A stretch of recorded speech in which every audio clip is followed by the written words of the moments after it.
Today I'll be discussing my decision-making process and rationale behind assessment tasks 2 and 3. I'll talk about key decisions that I made in task 2 and how this went on to affect what I did in task 3.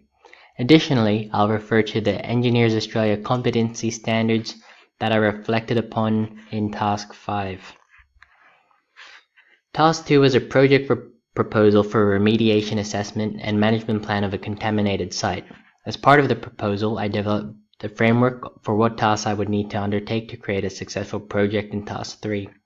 However, upon reflection, it was clear that the task required more than just a framework and required proper investigation into the available data set to determine missing data points. In task 3, I was able to put in more time and effort to create an adequate project report.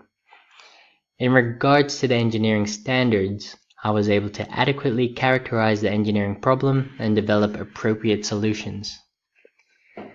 With task 2, I first went over the provided data and pulled out useful information in regards to potentially contaminating activities, contaminants of concern, and useful hydrological features.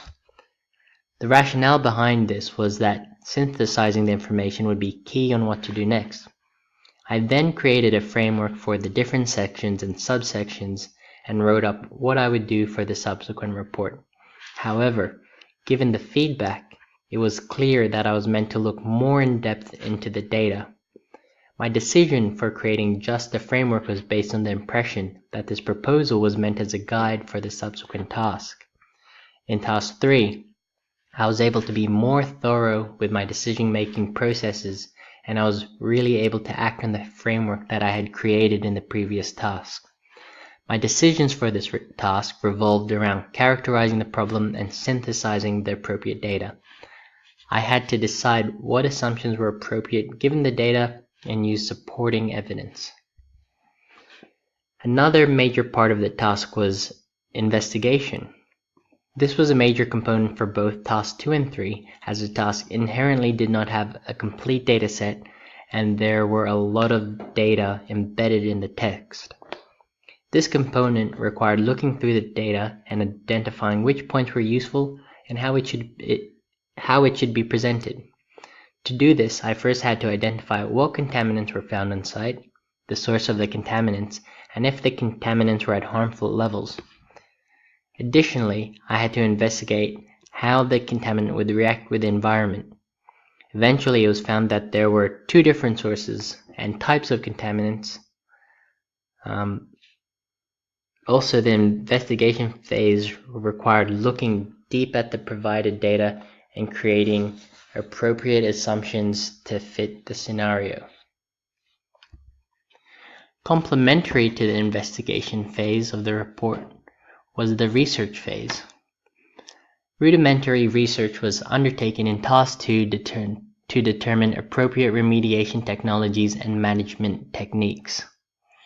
However, it wasn't until task 3 that I had really looked deeply into these areas.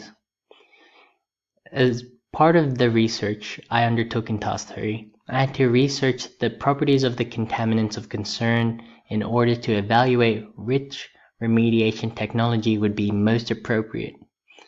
Following this, I researched a number of relevant remediation technologies and applied a screening process to evaluate the appropriateness of each technology.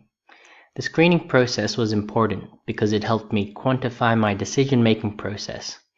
However, I also used my judgment to suggest other appropriate technologies as well. Finally, I researched management techniques that would be appropriate to apply to this scenario. To conclude, the assessment task required complex decision-making skills due to the nature of the scenario and incomplete dataset.